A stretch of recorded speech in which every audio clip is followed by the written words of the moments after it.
দিনটা ছিল গণেশ চতুর্থীর দিন। আমরা ৩ জন মিলে বেরিয়ে পড়েছিলাম মায়াপুরের উদ্দেশ্যে, মায়াপুরে ঘুরতে যাব বলে। তো বাড়ি থেকে আমরা হঠাৎ প্ল্যান করেই বেরিয়ে গেছিলাম মায়াপুরে ঘুরতে যাব বলে। তো বন্ধুরা সবাই কেমন আছো? আশা করি সবাই ভালো আছো। তোমাদের ভালোবাসা ও আশীর্বাদে আমিও খুব ভালো আছি।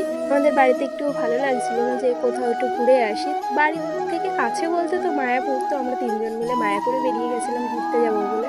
সেদিনের ওয়েদারটা এত সুন্দর লাগছিল আর সত্যি খুব মিস করছি সেদিনটা। আমি বলেছিলাম সেদিন গণেশ চতুর্থী ছিল, এখানে গণেশ পুজো করা হচ্ছিল। আস্তে আস্তে আমরা নদীর ঘাটে চলে এসেছি, এখানে গঙ্গা ও যমুনা পার করেই মায়াপুর। ও চলে গেছিলো এখানে লঞ্চের টিকিট কাটতে। লঞ্চে না উঠলে গঙ্গা যমুনার যে মিলনটা সেটা দেখাই যায় না। তো চলো আমাদের সাথে তোমাদেরকেও একটু ঘুরিয়ে নিয়ে আসি। এই যে লঞ্চ এসে গেছে, লঞ্চে আমরা উঠেও পড়েছি। চলো তোমাদেরকে গঙ্গা যমুনাটা দেখাই। লঞ্চে উঠতে মনটা এত শান্তি হয়ে গেল। ওই যে দেখো দূরে ইস্কন মন্দির দেখা যাচ্ছে, এটা দেখে সত্যি খুব শান্তি লাগলো মনটা। আর এখানে দেখো, এখানে অনেকে নৌকাতে করে যাচ্ছে ওই পার। এটা হলো যমুনা।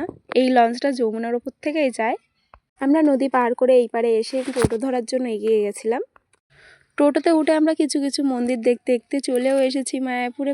এই যে ইস্কন মন্দির, ইস্কন মন্দিরের পুরো সামনে এখানে গণেশ পুজো করা হচ্ছিল। এই যে দেখো ঠাকুর। এবার আস্তে আস্তে আমরা একটু প্রসাদের দিকে যাচ্ছিলাম। ভীষণ খিদে পেয়ে গেছিলো, দুপুর হয়ে গেছিলো বলে।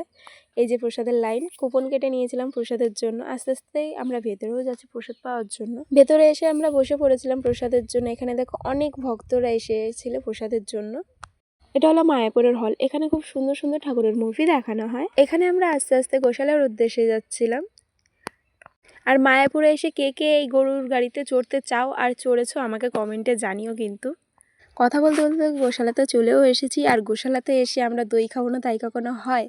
দেখো আমার মেয়ে দই পেয়ে খুব খুশি, ও দইটা খুব ভালো খায়। তো ভিডিওটা কেমন লাগলো সবাই জানিয়ে কিন্তু। সবাই সুস্থ থেকো, ভালো থেকো, দেখাবে পরের একটা ভিডিওতে।